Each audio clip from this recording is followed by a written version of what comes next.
Mesdames et messieurs, bonsoir et bienvenue dans l'émission Vie de mannequin, une émission consacrée aux vies et aux modes de vie des acteurs de la mode.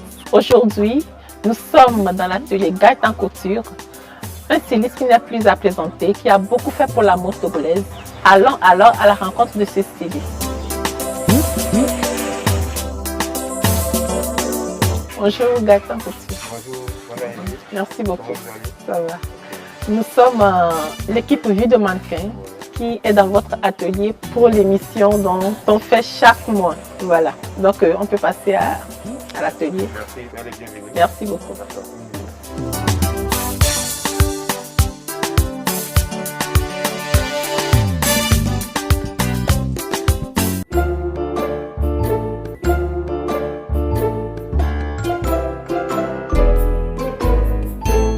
Bonjour, je suis Fianho Tchonyo Gaëtan, à l'état civil, créateur de mode togolais, responsable de la marque de couture Gaëtan Couture.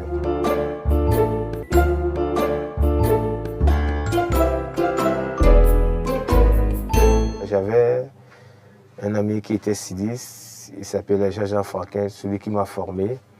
J'allais chez lui pour qu'il me fasse des tenues. Moi, je faisais les dessins des tenues pour lui amener. Et après, je lui ai dit que c'est comme ça, j'ai vraiment envie de faire ce métier. C'est là qu'il me disait que c'est bien, qu'il lui aussi sent ça en moi, mais ce qu'il a à me dire, que ça demande beaucoup de sacrifices. Et il m'a demandé si j'étais prêt à le faire, et je lui ai dit oui. Et comme ça, j'ai commencé.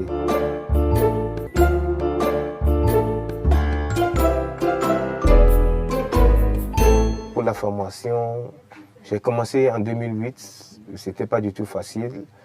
Après, j'ai fait 3 ans à 4 ans de formation.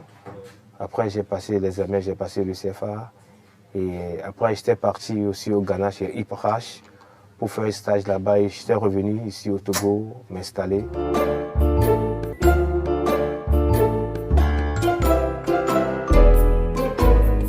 La mode togolaise dans l'ensemble, je peux dire que de nos jours, ça s'améliore. Pour être honnête, si tu veux vraiment vivre de la mode, et comme tout métier, il faut vraiment se donner à ça. Aujourd'hui, je peux dire que la mode togolaise, ça va. Je vois des jeunes qui ont du talent, tout le monde s'est à l'aise, ils se donnent à fond pour que ça aille de l'avant. Et je vois que de nos jours, je vois que ça s'améliore.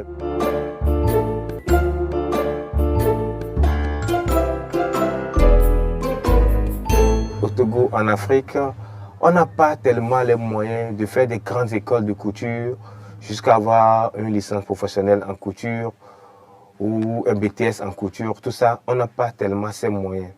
Bon, on essaie de se former et on essaie de mélanger tout à la fois. Sinon, normalement, dans les grandes entreprises, genre comme chez des couturiers comme les Giorgio Armani, les Jean-Paul Gaultier, tu verras que chez eux, il y a le styliste, il y a le modéliste, celui qui fait les dessins et celui-ci confectionne les habits. Et dans tout ça, il y a certains qu'on appelle le culottier, lui il coupe seulement les pantalons. Il y a le chemisier, lui coupe seulement les chemises. Il y a les appiaisseurs, ceux qui coupent seulement que les vestes. Donc, mais ici, chez nous, ici, faute de moyens, on essaie de mélanger tout. Et on dit celui-là, il est styliste, celui-là, il est couturier. Il est bien voir qu'il y a certains, ils font la couture, ils ne coupent pas les pantalons, ils font des trucs de dames. Donc c'est là-bas on essaie de différencier, on dit que celui-là il est styliste, celui-là il est couturier. Si on veut parler de styliste, il y a certains qui ont la chance de faire des défilés, il y a d'autres qui ne le font pas et qui ne s'y connaissent pas. Mais ce sont aussi des couturiers, donc c'est à peu près ça.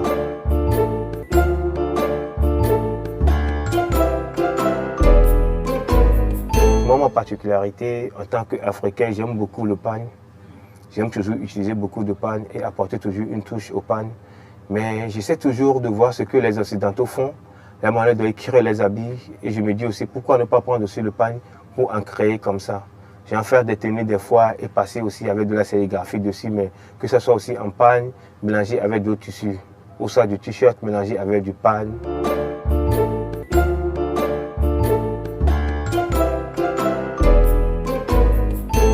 J'ai participé à la Lomé Fashion Week.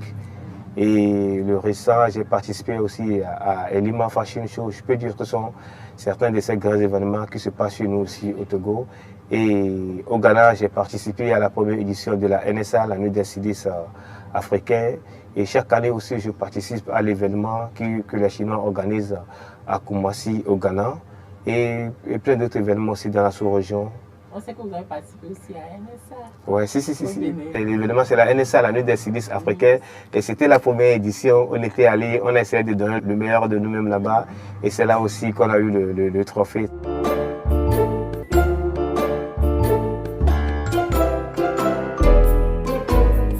Même à l'étranger aussi, ils font bien, mais il y a aussi toujours des lacunes.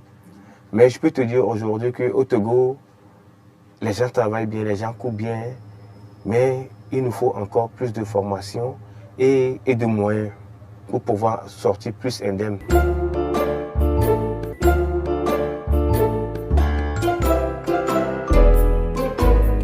Mon plus beau souvenir, je peux dire qu'en décembre passé, mars plutôt, de l'année passée, j'ai eu la chance de donner le diplôme à mes premiers élèves de ma première promotion. J'étais au nombre de 12. Et j'ai eu la chance qu'il y avait d'autres stylistes qui étaient venus de l'étranger pour venir me soutenir pour cet événement. Et j'étais aussi vraiment fier d'avoir formé certains élèves aussi qui sont sur le terrain, qui travaillent, qui peuvent porter aussi haut la marque Gaëtan Couture.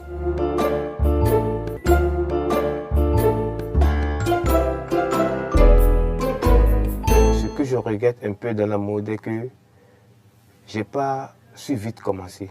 Pour dire un regret ou bien d'amertume dans ce que je fais, je suis pleinement fier de ce que je fais, puisque je vis de ça. Ce que je suis aujourd'hui, c'est grâce à la mode, donc c'est mon métier. J'aurais vraiment regretté si je n'avais pas appris ce métier.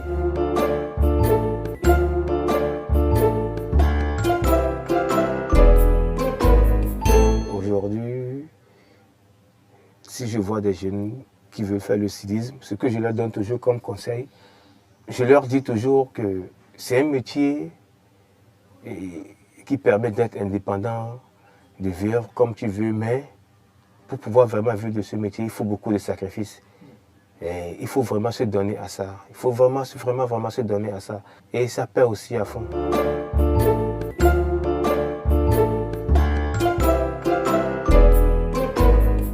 Pour mot de fait, je dis merci à tous ceux qui soutiennent la mode togolaise, la mode africaine, la mode du monde entier en général, puisque je leur prie toujours de faire des efforts pour toujours consommer ce qui vient de chez nous, ce qui vient du Togo. Parce que même si vous portez des habits importés, c'est toujours des couturiers qui cousent ça. Donc il faut savoir que, je dis toujours que la couture est le premier métier du monde. Donc j'encourage toujours mes frères et mes sœurs qui sont sur le pas, qui emportent le pas de stylisme, de se donner à fond. Et je remercie vivement toute cette équipe de vie, de mannequins qui s'est déplacée avec tout cet arsenal et tout ce monde pour venir pour cette émission. Merci à vous. Merci.